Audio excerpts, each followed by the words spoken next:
ରାସ୍ତା ରୋକରେ ଫସିଛି ବରଗାଡ଼ି ବାହା ହେବାକୁ ଗଲେ ଚାଲି ଚାଲି ସମଗ୍ର ରାଜ୍ୟରେ ଧର୍ମଘଟରେ ପ୍ରଭାବ ପଡ଼ିଥିବା ବେଳେ ରାଜଧାନୀ ଭୁବନେଶ୍ୱରରେ ବି ରାସ୍ତାଘାଟ ସୁନସାନ ହୋଇପଡ଼ିଛି।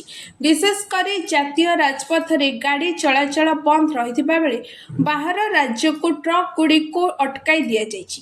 ଭୁବନେଶ୍ୱରର ଖଣ୍ଡଗିରି ଆଚାର୍ଯ୍ୟ ବିହାର ଜୟଦେବ ବିହାରରେ ରାସ୍ତାରେ ଗାଡ଼ି ଚଳାଚଳ କରୁନଥିବା ବେଳେ ବିଭିନ୍ନ ଶ୍ରମିକ ସଂଗଠନର କାର୍ଯ୍ୟକର୍ତ୍ତା ରାସ୍ତାରେ ବିରୋଧ ପ୍ରଦର୍ଶନ କରୁଛନ୍ତି। ତେବେ ଭୁବନେଶ୍ୱରରେ ଆଜି ଜଣେ ବର ବିବାହ ପାଇଁ ଯାଉଥିବା ବେଳେ ତାଙ୍କୁ ଆନ୍ଦୋଳନକାରୀ ଅଟକାଇଥିଲେ। ତେବେ ସୂଚନା ଅନୁଯାୟୀ ରାସ୍ତା ରୋକରେ ଫସି ଯାଇଛନ୍ତି ବରଗାଡ଼ି। ବାଧ୍ୟ ହୋଇ ଚାଲି ଚାଲି ବାହା ହେବାକୁ ଗଲେ ବର। ଆନ୍ଦୋଳନକାରୀଙ୍କ ରାସ୍ତାରୋକ ଯୋଗୁଁ ହନ୍ତସନ୍ତ ହେଉଛନ୍ତି ସାଧାରଣ ଜନତା। ଏହି ଭିଡ଼ ଭିତରେ ଜଣେ ବର ଗାଡ଼ିରେ ଯାଇ ନପାରି ଶେଷରେ ଚାଲି ଚାଲି ବିବାହ ମଣ୍ଡପ ଅଭିମୁଖେ ବାହାରିଥିବା ଦେଖାଯାଇଥିଲା। ଏଭଳି ଅଭାବନୀୟ ଦୃଶ୍ୟ ଦେଖିବାକୁ ମିଳିଛି ଜୟଦେବ ବିହାର ଓଭରବ୍ରିଜ୍ ଉପରେ। Bureau report, around Odisha live.